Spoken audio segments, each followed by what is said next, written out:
श्री स्वामी समर्थ. तुम्हा सर्वांचे स्वामी कृपा या चॅनलमध्ये स्वागत आहे. अधिक मासातील प्रत्येक व्रत, दान आणि पूजेचे एक अद्भुत महत्त्व सांगितलं गेलं आहे. पण या सर्वांमध्ये दीपदान आणि दीपपूजा यांना विशेष स्थान दिलं गेलं आहे. कारण एक छोटासा दीप फक्त अंधार दूर करत नाही, तर तो मनातील दुःख, पाप आणि संकटांचाही नाश करतो. अधिक मास महात्म्याच्या 6व्या अध्यायात भगवान विष्णू यांनी माता लक्ष्मी यांना दीपदान आणि दीपपूजेचं अद्भुत महत्त्व सांगितलं आहे. तसेच सुशर्मा नावाच्या एका सामान्य पुरुषाचा दीपपूजेचा पुण्यामुळे कसा उद्धार झाला याची अत्यंत प्रेरणादायी कथा या अध्यायात सांगितली आहे. तर जाणून घेऊया अधिक मास महात्म्य अध्याय 6 दीपदान आणि दीपपूजेचं दिव्य महत्त्व. अधिक मास महात्म्य कथा 7 अध्याय 6 महत्त्व दीपपूजेचे, दीपदानाचे. सूत सांगतात की नारायण लक्ष्मीला म्हणाले, हे देवी, जे व्रत केले असता माणसांची सर्व पातक नाश होतात, ज्यामुळे त्याला उत्तम आरोग्य, धनसंपत्ती, संतती आणि सुखशांतीचा लाभ होतो. असे या अधिक मासामधलं आणखी एक पुण्यकारक व्रत म्हणजे दीपपूजा आणि दीपदान. स्वामी, खरोखरच दीपपूजा आणि दीपदानाचं श्रेष्ठत्व काय?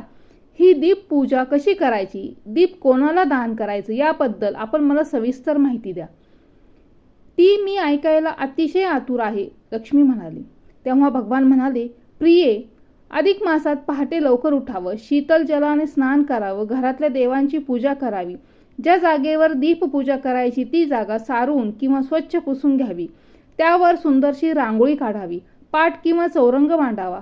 त्यावर रंगीत वस्त्र अंथरावं. पाट किंवा चौरंगावरील वस्त्रावर यथाशक्ती गहू किंवा तांदळाची रास ठेवावी. त्यावर हळदी कुंकवाचे बोटे लावलेला, पाण्याने भरलेला आम्रपल्लव किंवा विड्यांच्या पानांनी सुशोभित केलेला एक कलश त्या धान्याच्या राशीवर ठेवावा.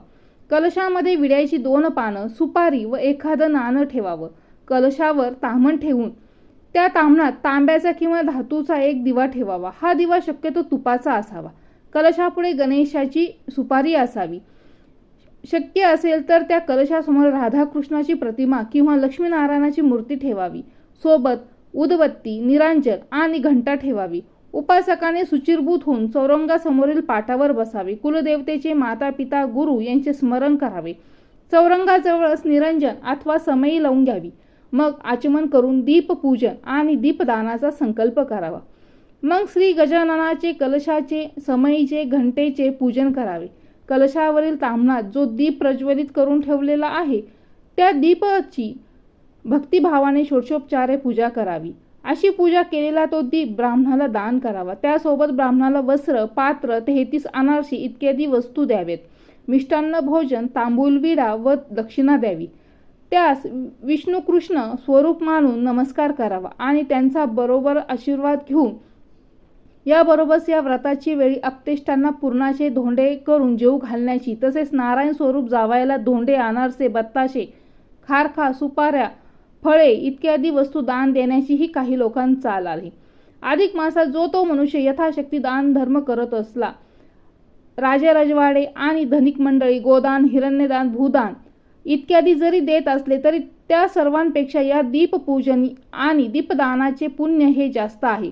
असे हे पुण्यकारक दीपपूजन आणि दीपदान करूनच सुशर्मा सारखा एक सामान्य जीवही उद्धरून गेला. महाविष्णूंनी असे सांगितले आणि लगेचच लक्ष्मीने त्यांना प्रश्न केला, स्वामी, कोण हा सुशर्मा? त्याला काय पुण्य मिळालं? त्याचा उद्धार कसा झाला? ती कथा आपण मला सांगाल का? तेव्हा नारायण अतिप्रसन्नतेने हसत म्हणाले, देवी सरस्वती, नदीच्या काठावर एका छोट्याशा घरात सुशर्मा नावाचा एक गृहस्थ राहत असे. तो गावातल्या 4 घरात भिक्षा मागून जरी स्वतःचा उदरनिर्वाह करत असला तरी तो सदाचारी, धार्मिक, अल्पसंतुष्ट होता. भगवंत कृपेने जेवढे त्याला मिळेल त्यात समाधान मानत असे. मिळणारा प्रत्येक घास तो भगवंताला स्मरून खात असे. असाच एकदा अधिक महिना आला. त्यावेळी सुशर्माने मनाशी ठरवले की आता आपण सर्व अधिक महिनाभर केवळ एक वेळेस भोजन घ्यायचंय. जास्तीत जास्त भगवंताचे नामस्मरण करायचं आणि होईल तेवढं अधिकाधिक मौन पाळायचं. तो श्रद्ध सुशर्मा या गोष्टींबरोबरच देवपूजा, अधिक मास महात्म्य वाचन, नित्य दीपपूजन आणि मग त्या दीपाचे सतपात्र ब्राह्मणास दान करायचे असा संकल्प करून बसला. अधिक महिन्यातील एकादशी आली. सुशर्माने त्या दिवशी तर पूर्ण उपवास केला. रात्री दीपाच्या साक्षीने नामस्मरण केलं. उद्या द्वादशी, उद्या सकाळी सरस्वतीचं स्नान करायचं, येताना ब्राह्मणाला सोबत आणायचं, त्याच्या मार्गदर्शनाखाली दीपपूजन आणि दीपदान करायचं आणि व्रत पूर्ण करायचं असं मनाशी ठरवून तो भल्या पहाटेच नदीवर स्नानाला गेला. इकडे मात्र त्याच्या घरात एक घटना घडली. दिव्याची वात पळवायची या विचाराने एक उंदीर त्या पूजेजवळ आला. खुडखुड असा आवाज आला. एक कोपऱ्यात एक मांजर झोपलं होतं. त्याने कान टवकारले, डोळे उघडले आणि समोर पाहिलं तर उंदीर. मांजर दबक्या पावलांनी पुढे आलं. उंदीर ती दिव्याची मंद होत असलेली वात पळवणार तोच त्या मांजराने उंदरावर झडप घातली आणि शिकार फस्त केली. मात्र त्या मांजराच्या झडप घालण्याच्या प्रयत्नात दिवा हलला. वातीवरची काजळी खाली पडली आणि मंदावलेला वात अधिकच तेजाळली. ठरल्याप्रमाणे सुशर्मा सरस्वती नदीचे पवित्र स्नान करून ब्राह्मणाला पूजेसाठी घेऊन आपल्या घरात आला. पाहतो तर काय, सारं घर कसं एका आगळ्या वेगळ्या प्रकाशाच्या लखलखाटाने उजळलं. तो प्रकाश पाहून सुशर्माला आनंद झाला. त्याने ब्राह्मणाच्या मार्गदर्शनाखाली त्या दीपाचं पूजन केलं आणि सश्रद्धेने तो दीप त्या ब्राह्मणाला दान दिला. सर्व कार्यक्रम करून दोघेही संतुष्ट मनाने अंगणात येऊन पाहतात तर काय, सुशर्माचं मांजर अंगणात मरून पडलेलं होतं. अरे, हे मांजर असं अचानक कसं गेलं, त्याला काय झालं असेल असा ते दोघे विचार करत असतानाच आकाशातून एक दिव्य विमान खाली आलं. त्यातून 2 देवदूत खाली उतरले. त्यांनी त्या मृत मांजराला नमस्कार केला, त्याला उचललं आणि विमानात ठेवलं. त्यांच्यातलाच एक देवदूत हात जोडत विनम्रपणे सुशर्माला म्हणाला, महाराज चला, या विमानात बसा. तुम्ही आणि तुमचं हे मांजर धन्य आहात. काल रात्री या मांजराने तुमच्या पूजा केलेल्या दिव्यातील वात पळवणाऱ्या उंदराची शिकार केली.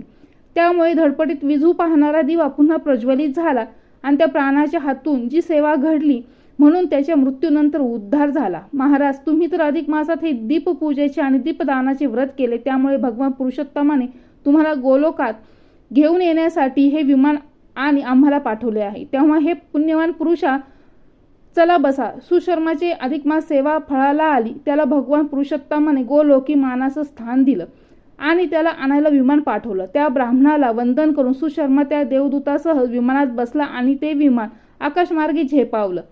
तो ब्राह्मण मात्र आश्चर्यचकित होऊन तो सारा प्रकार पाहतच राहिला. सुशर्माने पूजन केलेला आणि दान दिलेला तो हातातला दीप त्या ब्राह्मणाला बरंच काही सांगून व शिकवून गेला.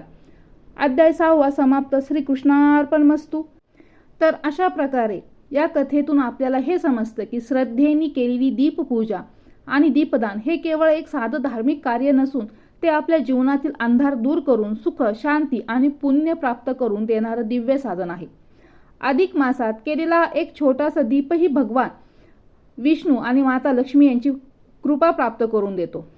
सुशर्मासारख्या सामान्य व्यक्तीचाही उद्धार जर दीपदानामुळे होऊ शकतो तर आपणही श्रद्धा आणि भक्तीने हे पुण्यकर्म अवश्य करायला हवं.